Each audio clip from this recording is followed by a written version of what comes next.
Have you ever wondered if it was possible for an elementalist not to go down? Probably not, but you know who wants to find out? This guy. My journey to experience and enjoy more of what Guild Wars 2 has to offer by playing every single profession for a month blind, no build copying, guides, or anything, continues this month with Elementalist. Well, I actually played the month and recorded the footage back in October, but my life got crazy, and so here we are. Happy New Year! Yeah. The challenge this month is to get 100% Core Tyria completion as quickly as possible on Elementalist. But unlike last month's Mesmer challenge, I boosted myself to 80 to throw myself into the deep end here. But that's not all. I also still can't die, just like last month. If my Elementalist dies, I have to delete him and start the challenge entirely over. But call me Billy Mays, because that's not all. I was also curious how fast I could finish map completion, and found the world record is 6 hours, 48 minutes, and 56 seconds, set by Zotmer. That's insane, but it gave me an idea.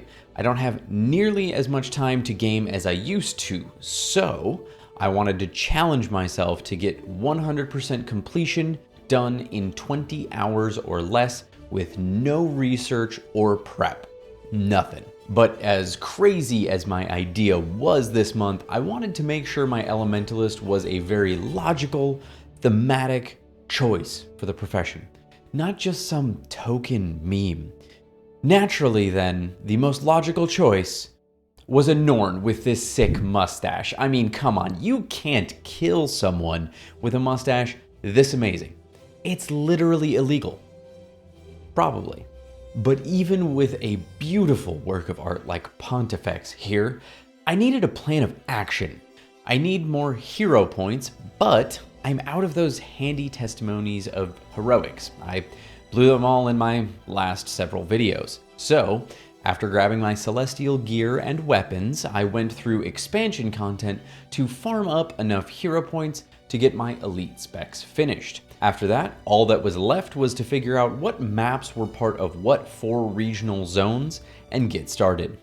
I started off with Core Ellie in the Shiver Peaks, home of my beautiful Norn self. Now, up to this point, I have about 17 hours of playtime on Elementalist, and considering some of that is from just being a daily login farm, that's not saying much. But that wasn't going to stop me. I set out into the frigid wilderness with a Core Ellie build, spear in hand, to crush some map completion. I started the actual map completion portion of this challenge right around 3 hours and 20 minutes into my new Elementalist's lifespan, right in the Wayfarer foothills. Spear immediately felt amazing, but it was proving really tough to get a grasp on it quickly while also trying to focus on speedrunning map completion.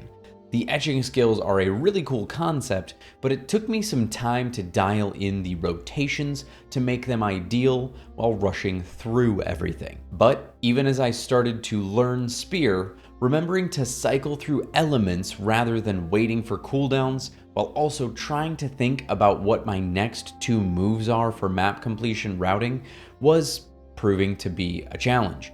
Eventually, by the time I cleared Wayfarer foothills, the rotation was coming easily to me, and element swapping was becoming more regular. Fire and lightning were my go-tos, but earth and water were always there when I needed them. As I journeyed onwards, I decided to tackle Dagger as well as Scepter Focus, now that I was getting a hang of the basics. But while Scepter Focus was effective throughout a good chunk of Timberline, Dredgehaunt, and Frost Gorge, it was a little basic and uninspired compared to Spear's flair and pizzazz. But Double Dagger was just flat out scary. Daggers do have some fun animations, and once I got familiar with the moveset, the damage output was absolutely nothing to sneeze at. But having to be that close constantly to enemies as an Elementalist brand Squishmallow was not very relaxing. I prefer my casting classes to be out of face smacking range.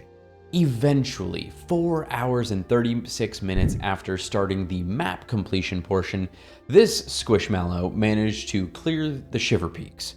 4.5 hours of gameplay doesn't sound like a lot on paper, but it's hard to overstate just how much more in control this made me of my Elementalist.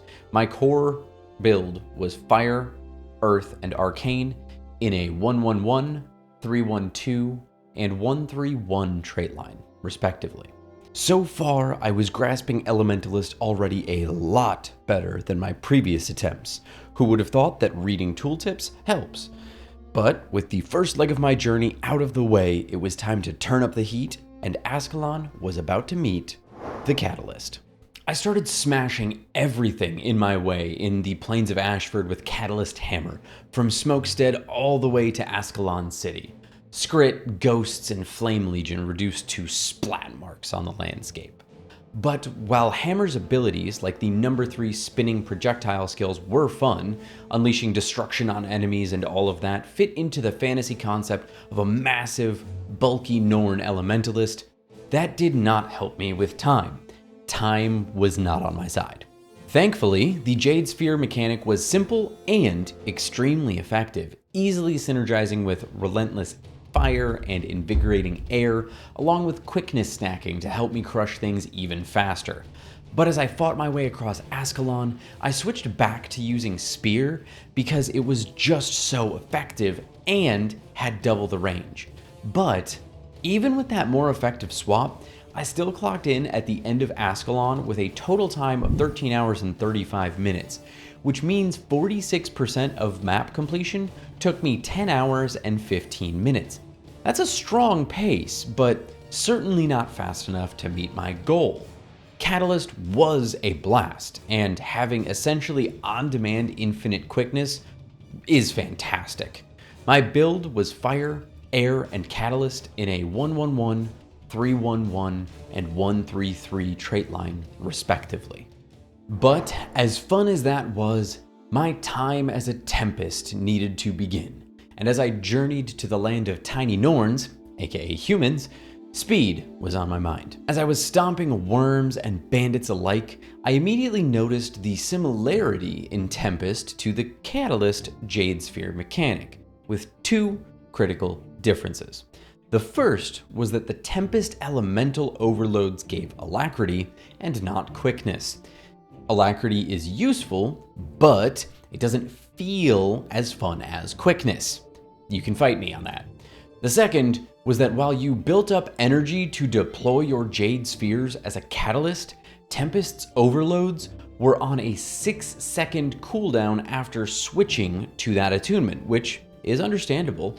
But with my Celestial build, that overload's alacrity would only really last about long enough for me to immediately switch to another attunement after finishing it, and at the moment I could use the overload, I had to if I wanted to keep alacrity up. I wasn't able to get through one element's full spear rotation, including powered up etching, before having to overload if I wanted 100% alacrity uptime. But I do fully recognize that Tempest is tuned more to be a support build, and if I was to pull up a Tempest build right now, it would probably be focusing on at least a certain amount of boon duration bonus. But I do have another issue with it. The overloads just don't feel fun.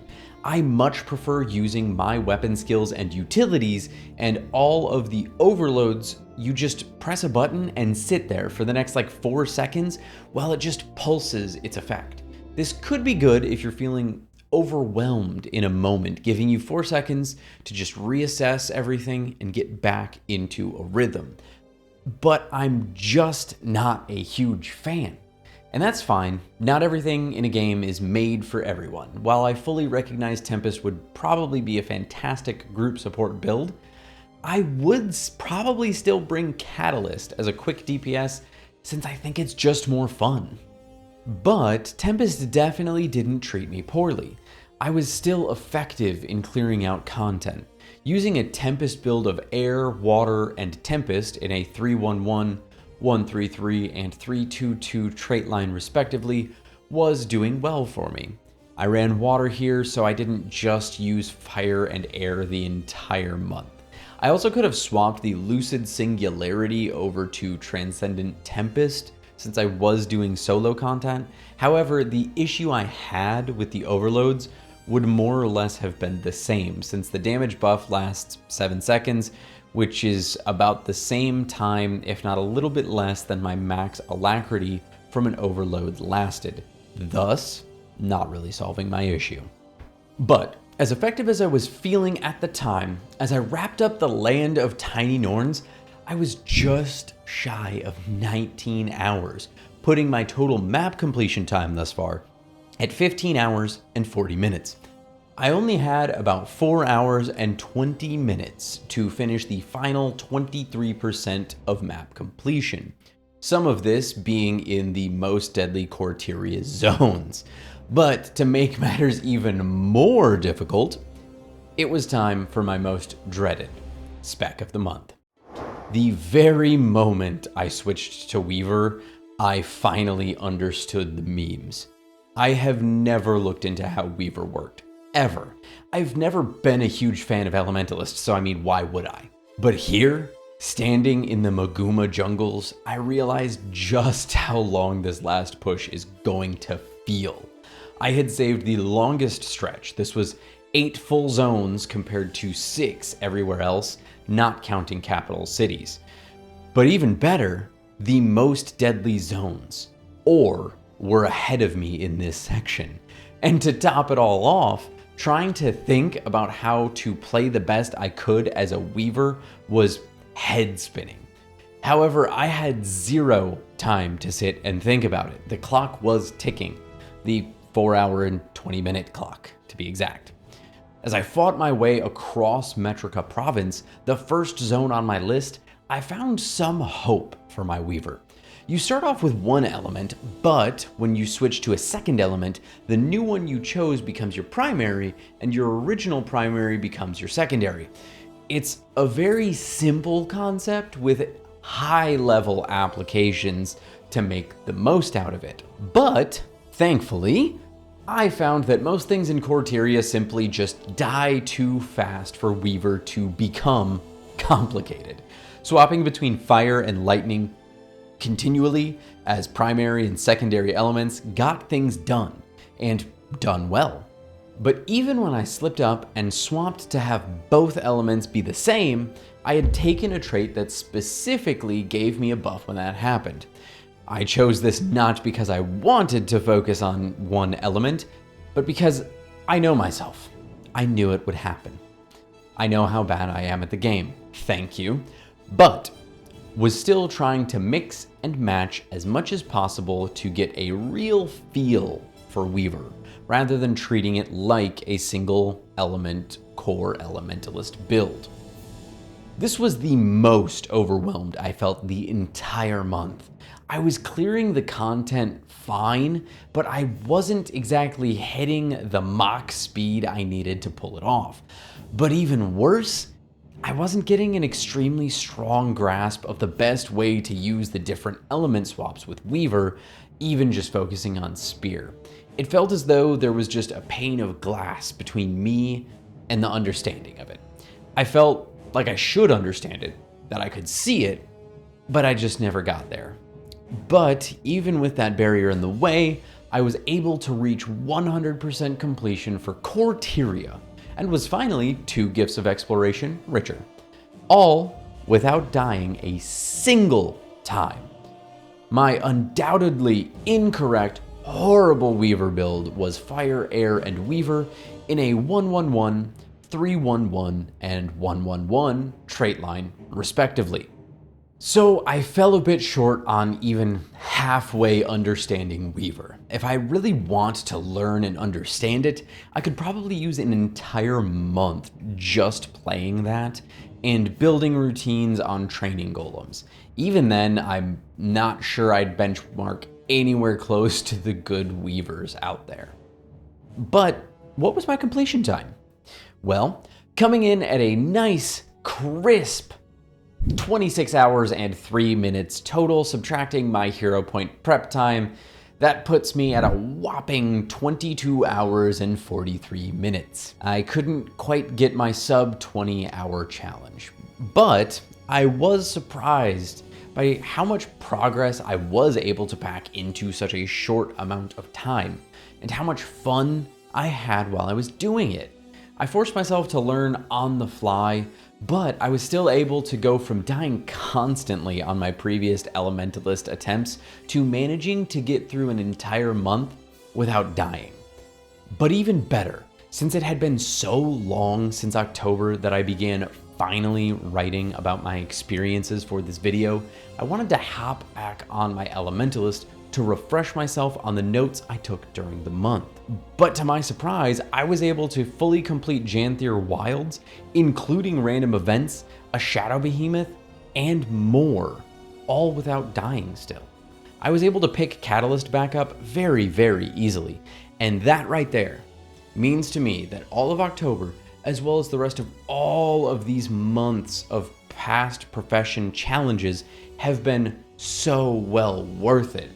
It proves that I've been getting a deeper understanding of the game at large, which means I can have more fun with what limited time I have, since I'm learning how to do it in so many different ways. I'm never going to have to feel pigeonholed or afraid to pick up another build.